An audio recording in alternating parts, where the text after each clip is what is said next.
Neko, you mash up my life. You mash up my life.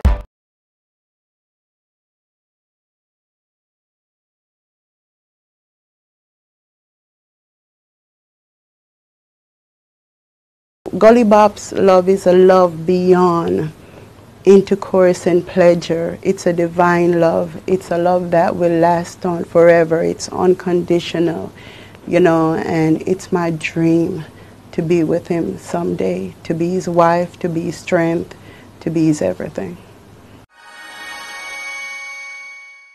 Neko happens to be my ex-fiance, Gully Bop, and I was inspired to sing the song in regards to our broken relationship, and I wrote the song about 2-3 years ago, you know, when things fell apart.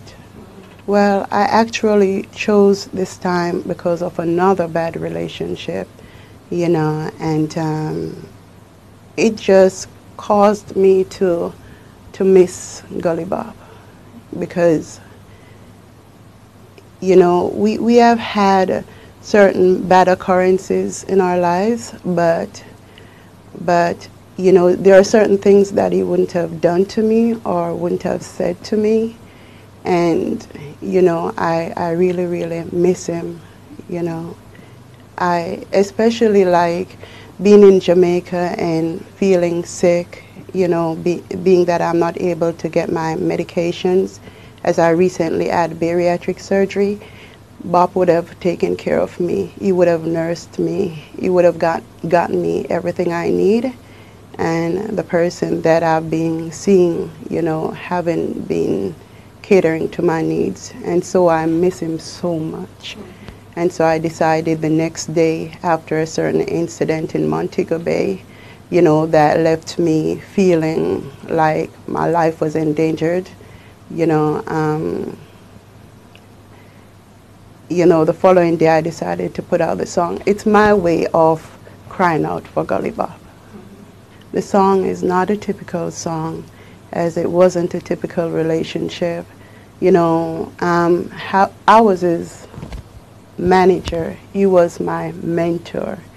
You know, we both fell in love, but we both had egos, you know, so it's like, you know, being influenced by the world. You know, on my hand, people are thinking that he's not good enough for me, and on his hand, people are considering the fact that he have already made a name for himself, so they feel like I'm itching on just for the ride, just for the fame.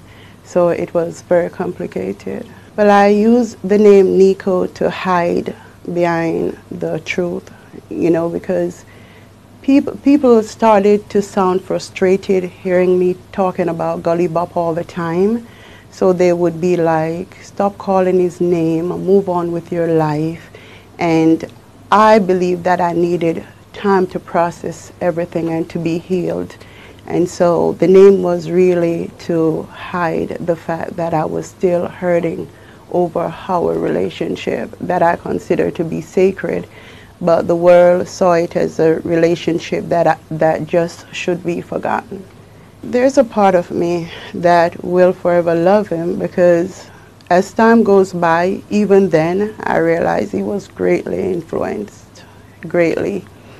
For example, when Bop left, you know, he was told that I was about to arrest him for molesting my children, so he ran for his life.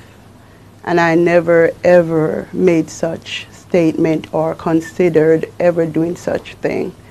But in being new in America, there were a lot of people in Brooklyn just grabbing for him, grabbing to be a part of his entourage, and they felt like I was too strong to get past me, so they had to get me out the way. And that's exactly what happened before his career took a dive. I think I carried a lot of pain from past relationships into our relationship. I screamed. Honestly, I think I had a nervous breakdown for over a year, but didn't really admit it.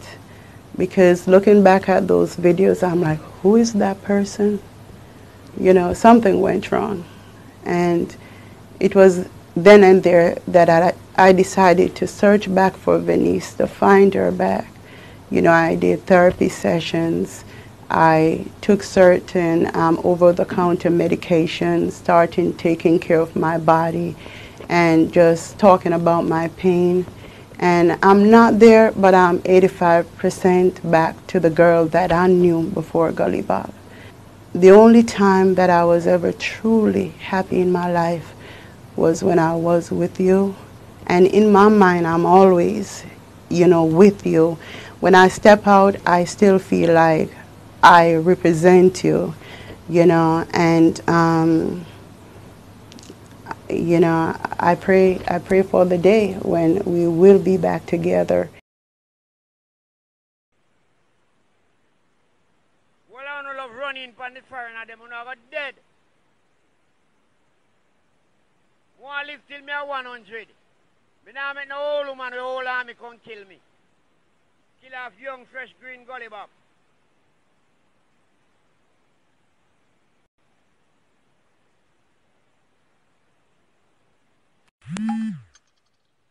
They don't have no money.